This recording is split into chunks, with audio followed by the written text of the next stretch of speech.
begrüße Sie sehr herzlich zu dieser Veranstaltung und es ist mir eine große Freude, unseren Gast vorzustellen. Das ist Frau Yvonne Serafin-Scherer. Sie ist Theologin, Journalistin und Aromaberaterin, derzeit in Ausbildung zur Parfümeurin. Grüezi, Frau Scherer. Grüß miteinander. Ich bin ein Mensch, der sehr viel Lebensfreude hat. Ich bin sehr gerne in der Natur unterwegs und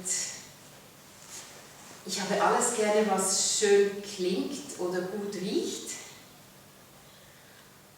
Ja, und ich beschäftige mich sehr gerne mit Text und Wort und Klang und Duft.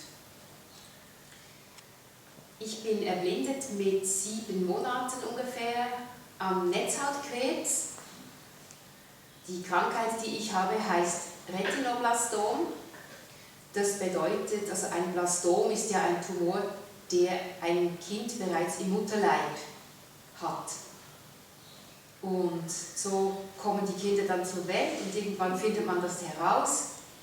Und dieser Netzhautkrebs, dieses Retinoblastom, das ist... Da kommt man mal, guck mal, das können wir mal.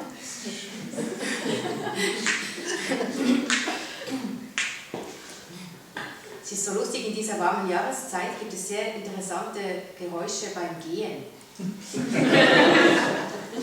es ist dann für mich immer spannend, versuchen herauszufinden, welches Material hat wohl diese Person jetzt an den Füßen und wie sehen diese Schuhe aus.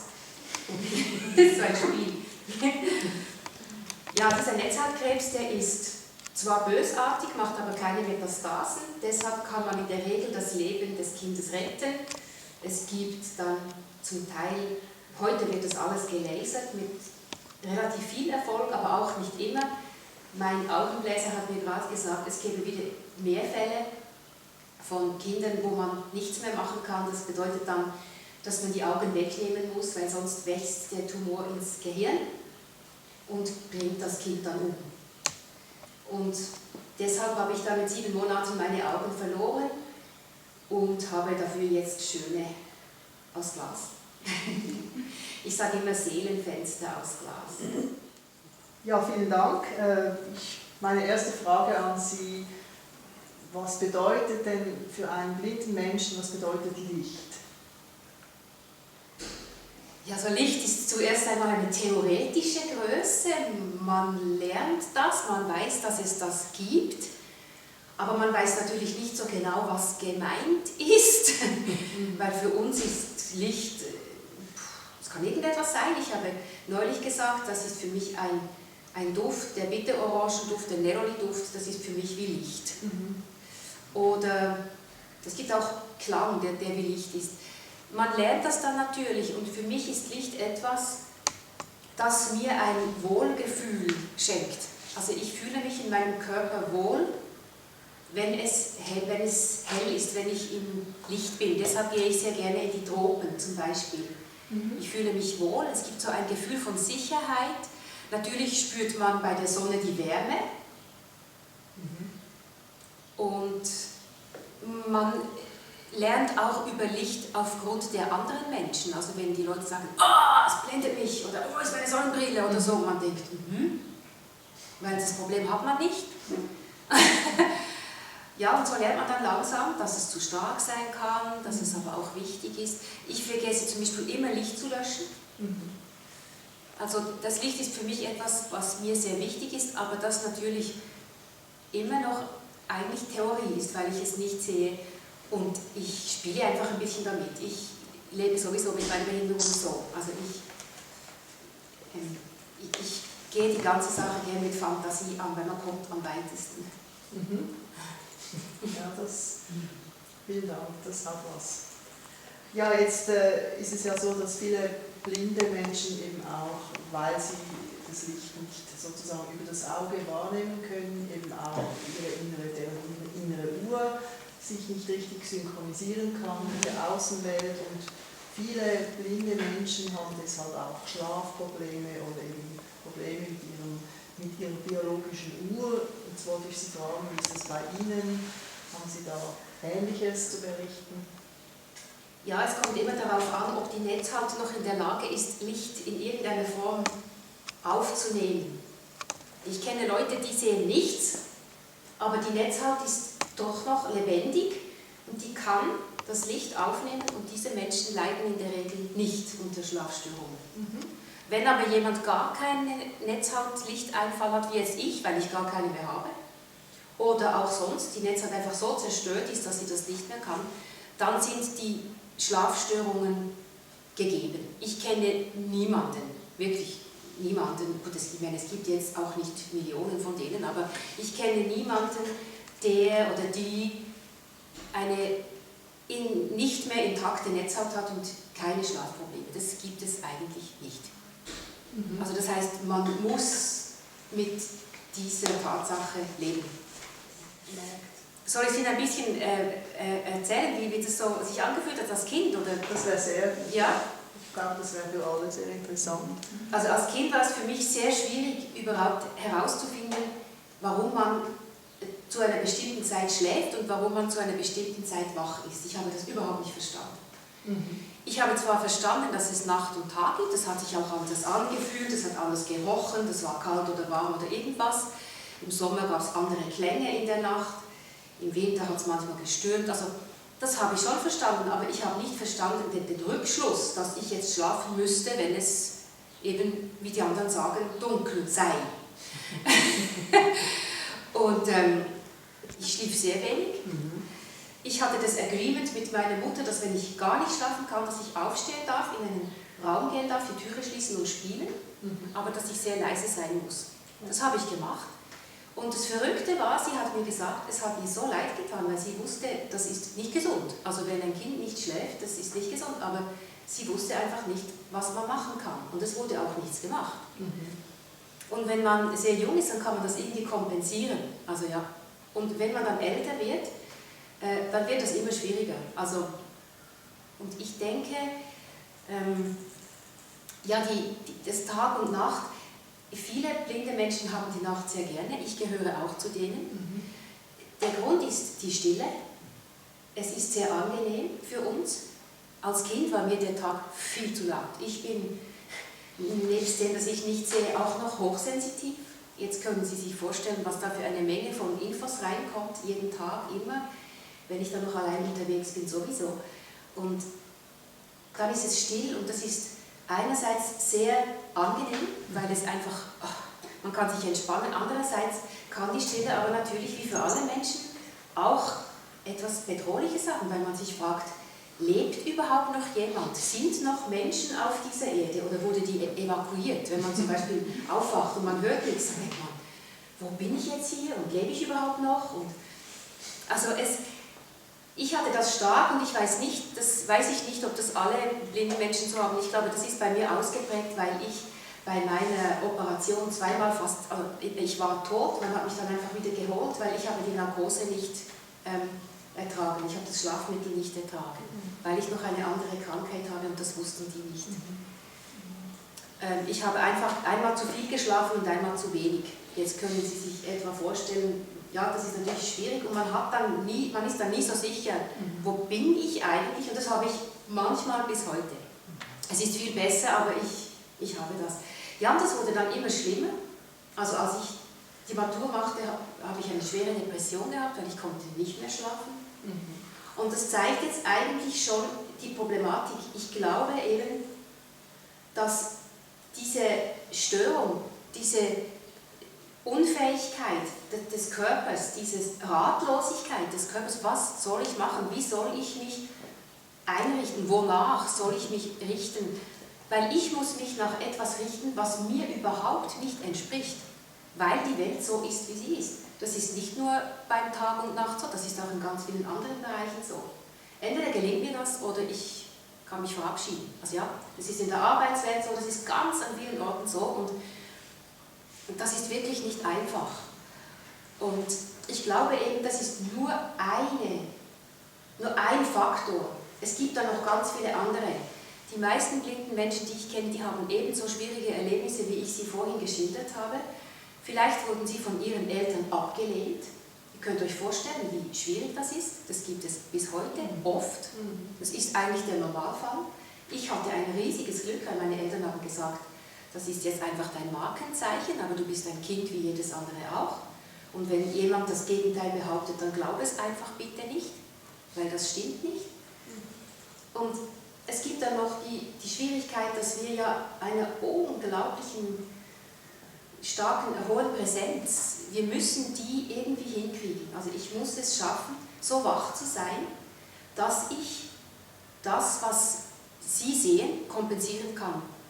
Und das wird vor allem in unserer Welt, die so extrem visualisiert ist, es wird immer schwieriger. Die Leute schauen auf den Bildschirm, die Leute sind nicht da, sind nicht präsent.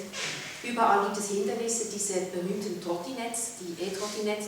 Also ich hatte schon einen Unfall letztes Jahr, Gott sei Dank war es nicht so schlimm, aber ich habe etwa ein halbes Jahr gebraucht, bis ich wieder ganz gesund war. Das sind dann so diese Dinge, die führen dazu, dass man immer sehr angespannt ist oder sehr eine hohe, also das Gehirn ist einfach immer sehr alert, es ist immer ganz wach und es versucht immer, es ist ein bisschen wie bei einem Fluchttier, glaube ich, so ähnlich.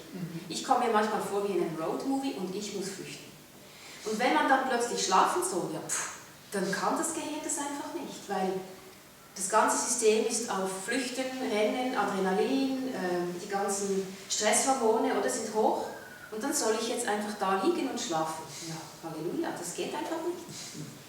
Und ich glaube wirklich, dass es ganz essentiell ist, dass wir lernen, dass eben blinde Menschen einerseits diese Störung haben, weil das ist einfach gegeben. Der Körper kann das nicht. Wie soll er es können? Also was genau? Er kann dieses Nacht-Tag-Rhythmus, den kann er fast nicht synchronisieren. Also ich hatte ja die absurde Situation, ich habe mich ja behandeln lassen oder testen lassen in Ihrem Institut. Was kam raus? Mein Melatoninspiegel ist normal. Trotzdem hat es nicht funktioniert. Also der Körper, der versucht alles. Offenbar ist meine relativ weit gekommen, also ja, dass er das sogar schafft. Aber es ist sehr, sehr schwierig. Aber dann kommen eben noch ganz viele andere Faktoren. Und ich glaube, es ist meine Hauptthese heute, ich wünsche mir, dass wir lernen zu verstehen, dass Blindsein primär und wirklich in allererster Linie ein medizinisches Problem ist. Und alles andere ist eigentlich nebensächlich und ist Logistik und eigentlich leicht zu lösen. Also verhältnismäßig. Aber die medizinischen Dinge, das ist das wirklich Schwierige. Und da gehört der Schlaf-Wach-Rhythmus auch dazu. Das ist ein großes Thema. Wie schlafen Sie heute? Ich bin sehr froh, dass ich wirklich sehr viel besser schlafe, als ich das kenne. Ich schlafe länger am Stück. Einschlafen ist immer noch das Allerschwierigste. Ich kann besser wieder einschlafen, wenn ich erwache. Meine Schlafqualität ist ganz anders. Früher hatte ich wirklich einen Schlaf wie eine Mutter, die einen Säugling stillt. Einfach immer. Und das habe ich nicht mehr. Also Sie haben sicher eine Uhr, nennen sich, und Sie wissen, wann Sie zu Bett gehen und wann Sie aufstehen. Ja, ich habe einen Wecker wie alle anderen, ja. Und Sie leben nach diesem Wecker und lassen sich vom Wecker am Morgen aufwecken oder Sie gehen am Abend ins Bett oder wann schlafen Sie? Nachts in der Regel. Also möchten Sie da etwas mehr darüber sagen? Also was würden Sie jetzt anderen in Ihrer Situation, als anderen blinden Menschen ohne Lichtwahrnehmung sozusagen empfehlen? Oder was hätten Sie für Tipps vielleicht? Also ich kann einfach sagen, was ich alles herausgefunden habe und ich glaube aber, dass dann jede und jeder seinen eigenen Weg findet, weil wir sind so individuell und es wirkt bei einem das und bei der anderen dieses. Ich glaube, das Wichtigste ist, dass man einfach so lange ausprobiert, bis man es gefunden hat und nicht denkt, das müsse man jetzt einfach hinnehmen wie eine Tür, die schlägt oder ein, ich weiß doch nicht, Fluglärm oder irgend so etwas. Es ist nicht nötig. Also was mir sehr hilft, ist Bewegung. Das ist ja auch das Klassische, das sagt man ja auch in der Chronobiologie. Viel Bewegung oder regelmäßige Bewegung ist wertvoll. Und da hilft mir natürlich auch mein Blindenführhund, weil der muss raus. Und ich gehe mit ihm im Schnitt im Schnitt sind es etwa 80 Minuten, wo ich laufe pro Tag. Das ist viel, ja. Und das kann aber auch länger sein, je nachdem, wenn ich mehr Zeit habe. Ich mache auch sonst, bewege ich mich viel. Dann habe ich gemerkt, auch dieses Klassische von der Chronobiologie, es hilft, abends eine blaue Stunde eben zu haben. Diese Ruhephase, wo man sich vorbereitet auf den Schlaf, auf das Schlafen, auf dieses andere Aggregatzustand. Was machen Sie da? Feldenkreis meistens. Eine wunderbare Bewegungskunst, das nennt sich Bewusstheit durch Bewegung, Awareness through Movement. Und das heißt, man wird sehr bewusst, sehr klar, man lernt zu trennen zwischen Innerem und Äußerem und man balanciert die Systeme im Körper, also auch die Muskeln. Wir haben ja immer Muskeln, die sind eher angespannt, andere haben eher zu wenig, das gleicht man aus. Es gibt dann auch sehr viele Atemübungen da, die mache ich auch sehr oft, das hilft auch. Und das gibt mir wirklich eine Wohlspannung, weil einfach nur keine geht eben auch nicht. Sonst bekommt mir ich Angst, wirklich. Und das haben, glaube ich, viele blinde Menschen. Wenn sie zu stark entspannt sind, bekommen sie Angst. Und das gibt eine Wohlspannung, nämlich die meinem Körper gut tut. Und jetzt kommt noch das Letzte und vielleicht etwas vom Allerwichtigsten ist eben das Licht. Das ist interessant, das müssen Sie ein bisschen erläutern, bitte. Da kann man wahrscheinlich auch verschiedene Wege gehen. Also ein Teil ist bestimmt eben dieses draußen unterwegs sein oder wenn ich in die Tropen darf, das ist für mich einfach sehr heilend. Weil dieses Licht ist ja so stark, für sehende Menschen ist das quasi eine Qual. Das sticht richtig in die Augen, das fällt vom Himmel, oder? Das ist wie eine Naturgewalt. Und für mich ist das, wenn ich dann irgend so unter einem Baum, ich muss ja nicht also man muss ja nicht in die volle Sonne, das Licht ist ja einfach da. Und wenn man sich dann so in Ruhe einfach bewegt und dieses intensive Licht, das tut mir sehr gut. Und ich stelle fest, dass ich im Sommer, jetzt wo ich viel mehr Licht bekomme, dass ich es weniger oft benutze. Und im Winter, wir haben ja so einen dunklen Winter, dass ich da wirklich fast süchtig bin. Ja. Das wollte ich Sie gerade fragen, wenn Sie jetzt vergleichen, wenn Sie in den Tropen sind, was würden Sie sagen, ist wirkungsvoller für Sie? Ja, in den Tropen hat man halt das Problem, dass dann in der Nacht die Flughunde schreien oder irgendwie, es ist dann nicht, oder es ist sehr heiß. In den Tropen kann es sehr heiß sein, auch nachts, ja. Also das heißt, in den Tropen leben, das hat ja immer so etwas leicht Prekäres. Also ja, es ist ja so. Also der Tod ist dort überall sehr präsent und es ist, jede Verletzung ist heikel, oder? Also in den Tropen leben, das ist nicht ganz ohne. Und ich würde jetzt sagen, vom Schlaf her nicht unbedingt, dass ich sehr gut schlafe oder sehr viel schlafe.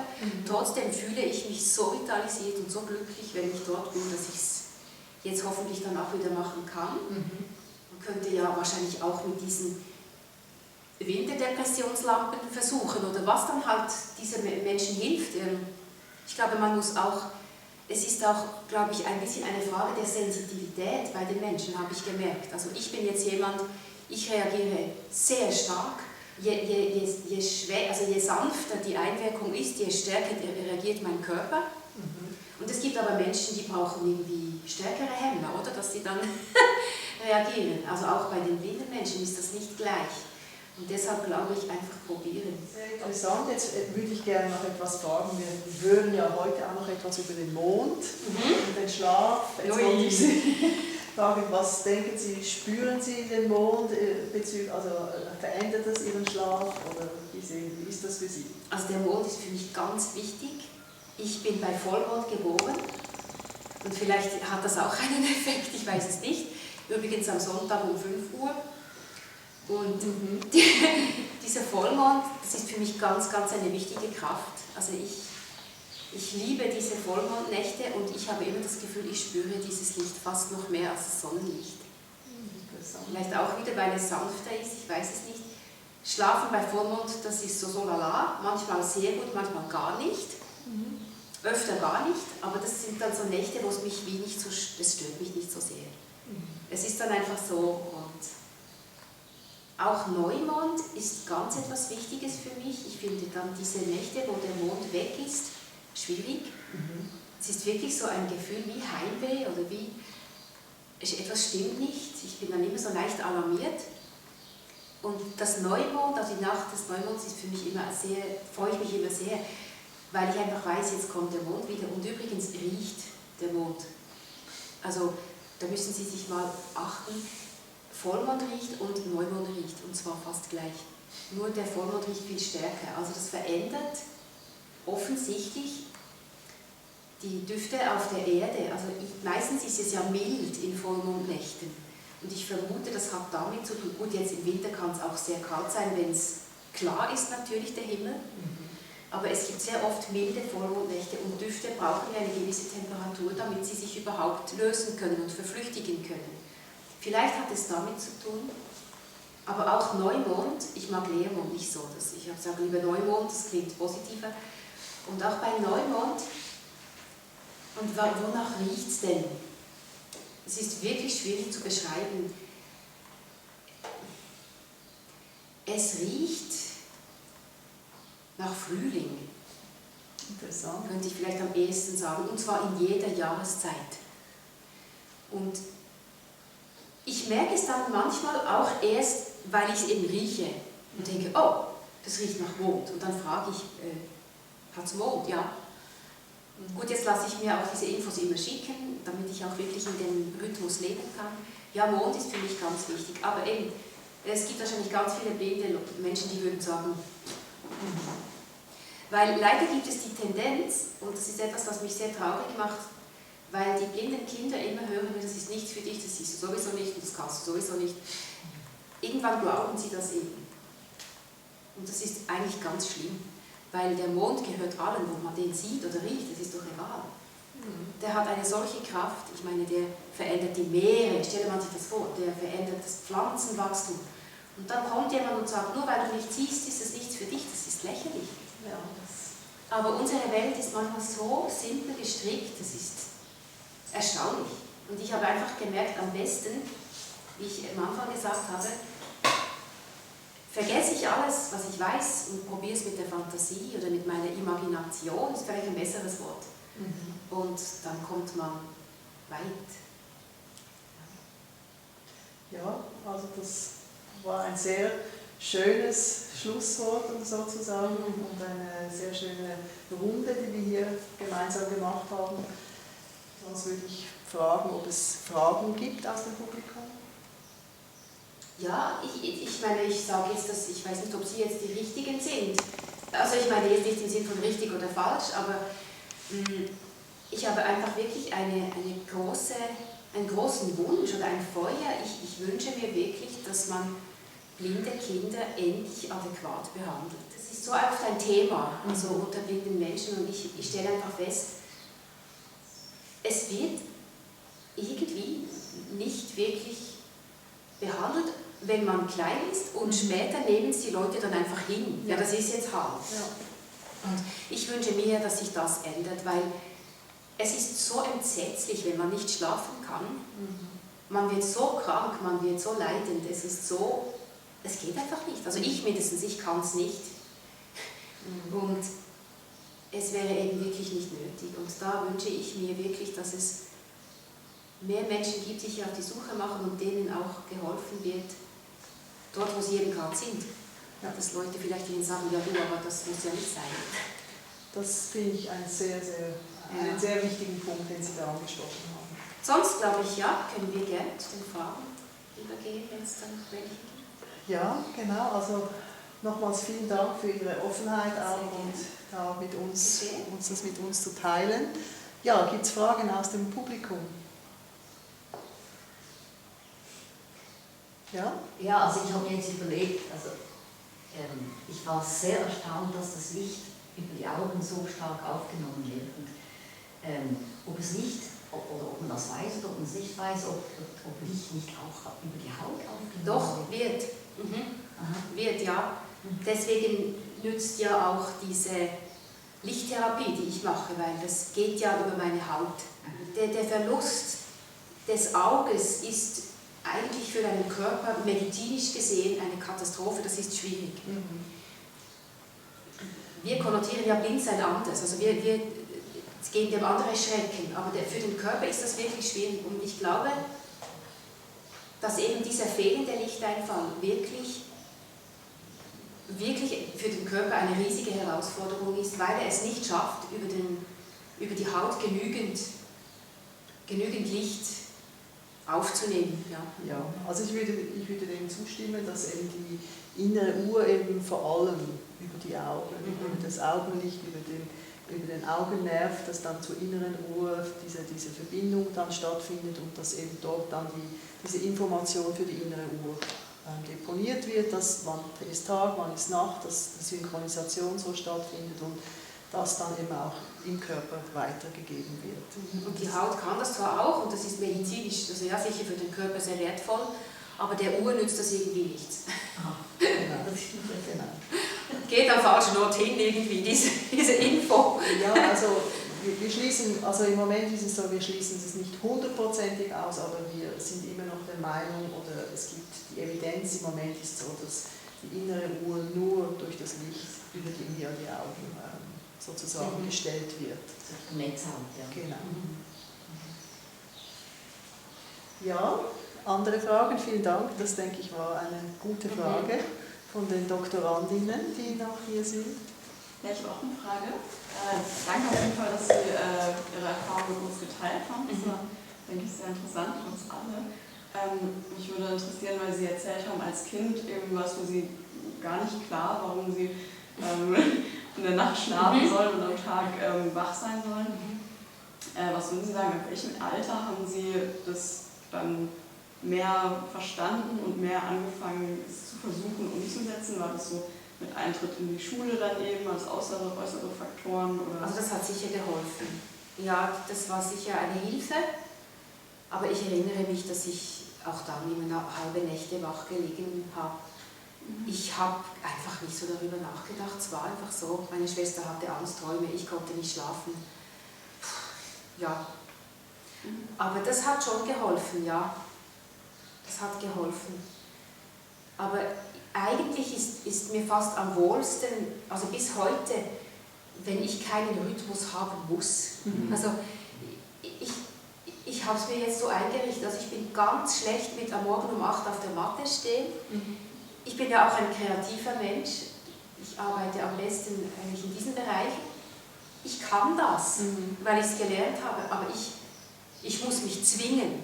Und mein Körper, ich weiß nicht, aber der macht das fast am besten mit, wenn er mal um 5 Uhr aufsteht und mal in der Nacht arbeitet und mal, das findet er eigentlich okay. Ich meine, ich muss schon vorsichtig sein und wirklich gut Acht geben, dass ich mir genügend, ich nehme mir sehr viel Zeit zum Schlafen, das war auch noch ein Trick, das habe ich noch vergessen zu sagen. Ich nehme mir wirklich sehr viel Zeit zum Schlafen, auch wenn ich dann nicht diese 8 Stunden schlafe. Aber ich nehme mir einfach diese Zeit. Wie viel schlafen Sie denn ungefähr? Oh, das ist ganz schwierig zu sagen. Ich würde jetzt sagen, im Schnitt so 6,5 Stunden.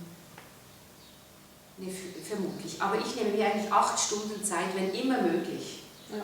Und ja, wenn immer möglich. Und sonst versuche ich mindestens 7. Und ja, das ist eben auch ganz wichtig.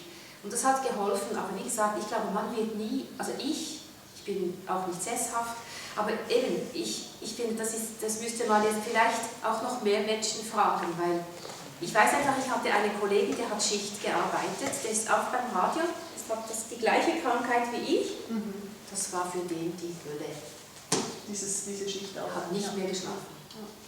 Der war irgendwann so am Ende, dass er fast, also ich hatte wirklich eine Zeit lang Angst, dass der stirbt. Ja, ich meine, die innere Uhr, die läuft sowieso. Das heißt, da gibt es auch bei blinden Menschen gibt's Morgentypen, Abendtypen und solche, die eben gar nicht einen festen Rhythmus leben. Ich bin sicher ein Nachtmensch. Mir ist der Tag eigentlich sowieso zu lang. Immer noch.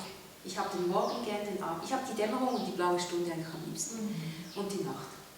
Ja. Den Rest, den könnte man von mir aus gesehen eben fürs Schlafen verwenden.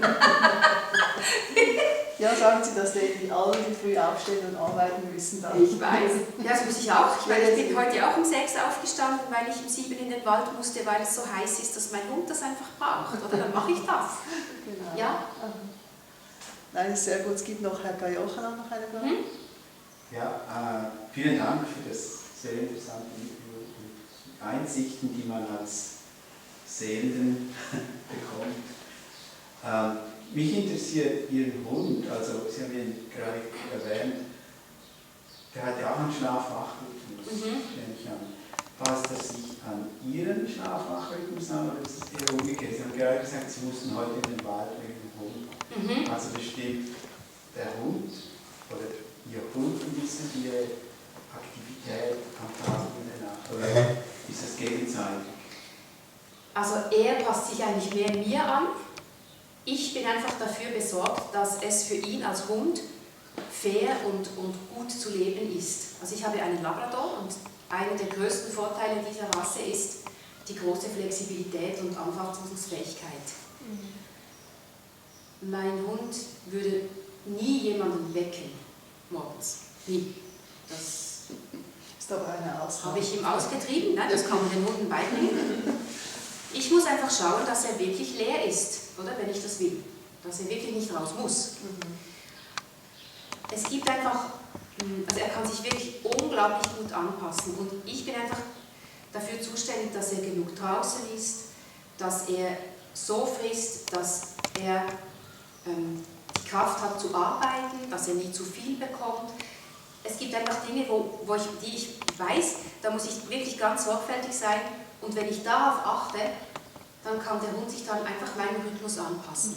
Also jetzt im Moment schläft er. Genau, er schläft. Er ist jetzt auch schon 8, er schläft jetzt mehr. Und mein Hund macht das super. Er weiß, dass das Leben mit mir sehr anstrengend ist. Wenn immer er kann, schläft er. Ich glaube, jetzt träumt er sogar, es zuckt er nämlich. Ja. Und er macht das wirklich gut. Ich hatte mal einen Hund, der konnte das nicht, der war immer so angespannt und hat gedacht, ui, muss ich und allzeit bereit in Jahren und so. Und das war schwierig. Also. Und er schläft sehr viel. Aber eben, es gibt Momente, wo ich einfach weiß, wenn ich mich nicht anpasse, dann ist es für den Hund nicht mehr fair. Ich kann nicht jetzt bei dieser Hitze mit dem Hund über den Asphalt gehen, eine Stunde lang. Das ist einfach nicht fair. Das mache ich einfach nicht. Dann gehe ich einfach halt, wenn ich da weiß, ich bin den ganzen Tag in der Stadt, dann gehe ich eben morgens und abends. Und das kann dann eben sehr früh sein. Aber nein, eigentlich passt es sich eher mir an. Ich staune, wie gut, wenn man sie in das einführt, weil die haben ja am Anfang, wird man geweckt um 5:30. Also vielen Dank.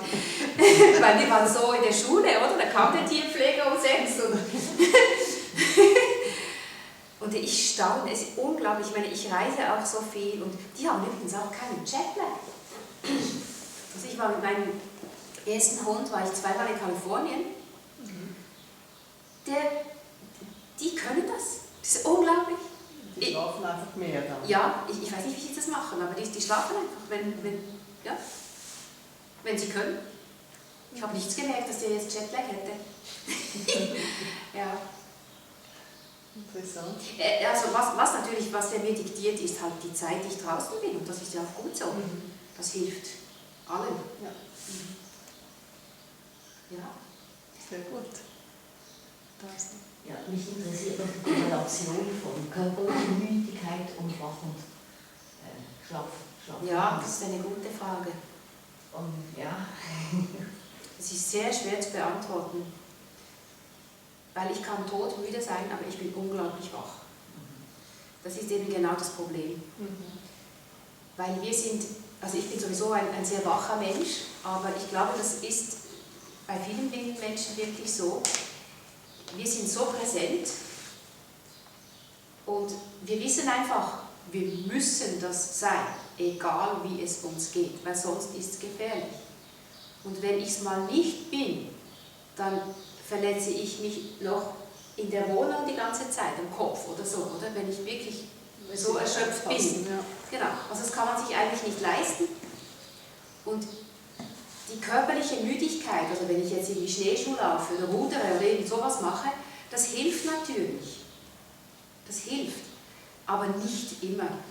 Also man kann auch sich sehr viel bewegen und es gibt Phasen, wenn man zum Beispiel eben halt auch sehr unter Druck ist oder gestresst ist oder wenn man einem etwas beschäftigt, wenn man etwas Schlimmes erlebt hat, irgendwie so, dann ist der Schlaf das Erste, was leidet. Und das Wachsein und das Müdesein, das sind wie 2 verschiedene Dinge bei mir. Und die verschieben sich irgendwie sehr seltsam gegeneinander. Und ich habe, die Müdigkeit allein hilft mir eben nicht zum Einschlafen. Das ist, glaube ich, genau der Punkt. Das ist die körperliche Müdigkeit. Ja, die körperliche Müdigkeit, ja. Also wenn Sie jetzt ganz regelmäßig, also sagen wir es mal so, jemand sagt Ihnen, Frau Scherer, gehen Sie doch jetzt jeden Tag immer um die gleiche Zeit ins Bett und am Morgen stehen Sie um die gleiche Zeit auf. Ich habe das oft gemacht, weil ich ja gearbeitet habe, das nützt überhaupt nichts. Okay. Das bringt gar nichts. Nein, das bringt nichts. Aber ich habe jetzt einfach gemerkt, wenn ich eben meine Rituale mache, wenn ich das Feldenkreis zum Beispiel täglich mache vor dem Einschlafen, dann schlafe ich eigentlich wirklich sehr, sehr, sehr viel besser. Und ich meine, ich arbeite ja schon meistens tagsüber. Ich habe schon einen Rhythmus, nicht extrem jetzt, nicht so wie jemand mit 100% Pensum, der immer um 8:30 genau dort ist, das nicht. Aber ich meine, meine meisten Arbeiten sind während des Tages und ich stehe auch nicht super spät auf. Aber es hilft nicht unbedingt. Mir jetzt nicht. Vielleicht gibt es Menschen, denen das hilft, deshalb sage ich, ausprobieren. Ich glaube, Sie haben das schon gut gesagt, eben das sind die Rituale, wenn Sie sozusagen etwas tun können, um sich besser auf den Schlaf vorzubereiten. Dass mein Körper diese Spannung loslassen kann, dass ich in meine Wohlspannung komme, dass ich mich sicher fühle, weil dieses Gefühl ist nicht so, vielleicht bin ich da aber das Gefühl, ich bin sicher, das gibt es sehr selten. Das ist interessant und das ist sicher etwas Besonderes bei Menschen ohne... Ich glaube wirklich, und ich glaube, eben an dem müsste man auch arbeiten. Was gibt es für Möglichkeiten, dass ich eine Sicherheit bekomme? Zum Beispiel jetzt in diesem Raum. Ich habe zum Beispiel, um die Sicherheit in einem Raum zu haben, egal wie groß er ist, habe ich zum Beispiel orientalischen Tanz gemacht. Und das hat mir extrem geholfen. Weil da muss man sich ja drehen und wenden und man muss aber immer geradeaus schauen und so. Das war unglaublich schwierig am Anfang. Das hat mir so viel geholfen. Es gibt ja auch Leute, die machen es auch mit Klick oder mit Lauten, wo sie die Distanzen abmessen. Ja, also zum Beispiel diese Wand da hinten oder was es ist. Aber das reicht eben nicht aus. Man weiß vielleicht, wo man ist. Das heißt aber noch lange nicht, dass man sich sicher fühlt. Ja. Vor allem in großen Räumen fühlt man sich eher verloren. Ja.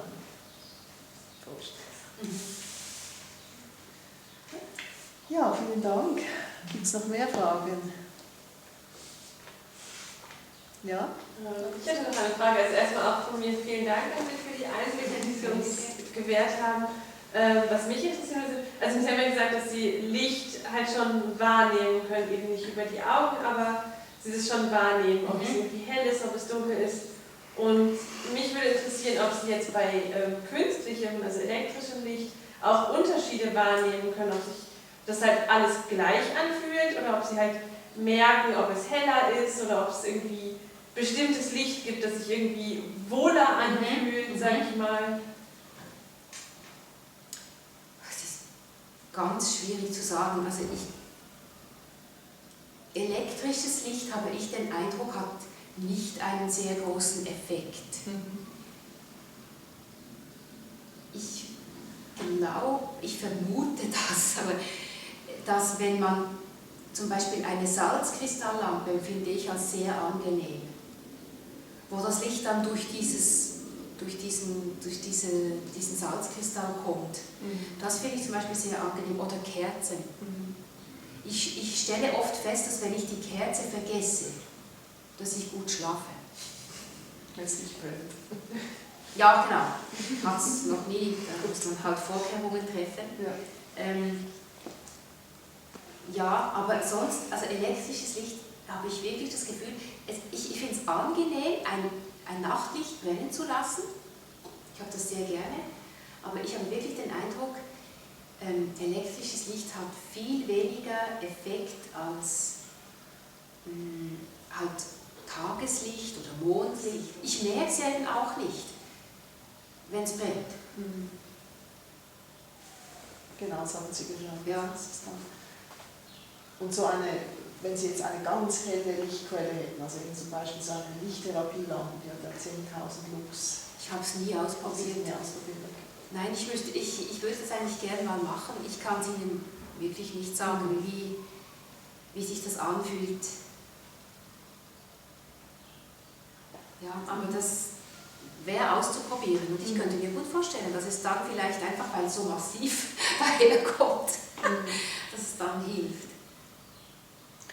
Ja, aber es ist interessant, weil wir natürlich also jetzt sagen wir, um die innere Uhr zu stellen, natürlich ist Tageslicht am besten und es ist auch am weitesten verfügbar, es ist sehr viel heller als man kann das zwar so machen, dass es gibt Leuchten, die sehr hell sind auch, aber Tageslicht natürlich einiges heller noch und hat ein breiteres Spektrum auch mit allen Farben drin und verschiedenen eben Infrarot und Ultraviolett auch. Ja, wir gehen davon aus, dass wir die innere Uhr trotzdem mit elektrischer Beleuchtung stellen können, beziehungsweise eben häufig auch durcheinander bringen können. Also dass wir die verschieben, wenn wir zum Beispiel zu viel Licht am Abend haben. Das heißt, da können wir unsere innere Phase, also die Phase der inneren Uhr verschieben auch. Und wir denken auch, dass wir mit genügend Licht tagsüber eben diese starke Synchronisierung mit dem Tag-Nacht-Rhythmus sehr gut bewerkstelligen können. Ja, ich glaube, dass Menschen, die sehen, haben eher zu viel Licht. Also gerade abends und weil sie halt auch immer noch vor dem Bildschirm sind. Und wir haben zu wenig. Jetzt müssen wir das ein bisschen einmitten, dann werden alle wieder zufrieden. Genau. Weil ich habe eben festgestellt, es gibt viele Menschen, wenn die länger mit mir zusammen sind, beginnen sie zum Teil das Licht nicht mehr anzumachen abends. Sie merken, dass sie das gar nicht brauchen. Und sie sagen dann, es geht mir viel besser. Haben Sie einen guten Einfluss? Das ja, ist sehr ich glaube wirklich, dass, und ich habe dann gemerkt, aha, okay, offensichtlich, und weil diese Dunkelheit, die kann ja auch etwas sehr Gemütliches haben, oder? So wie als Kind, wenn man im Bett liegt und das Mami erzählt eine Geschichte und vielleicht hast du doch so ein Lämpchen und sonst ist es dunkel. Es ist auch etwas Wohliges.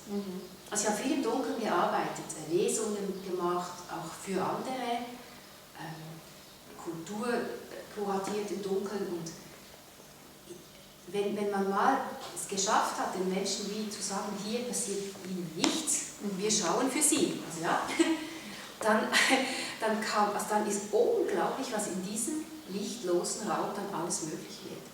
Also vielen herzlichen Dank nochmal, Frau Scherer, und ich wünsche Ihnen Gerne alles Gute und würde mich allenfalls wieder bei Ihnen melden, wenn wir Ja, gerne wieder mal einen Input aus der Welt machen Sie das. der nicht Sehenden, sondern Hörenden hätten. Ja.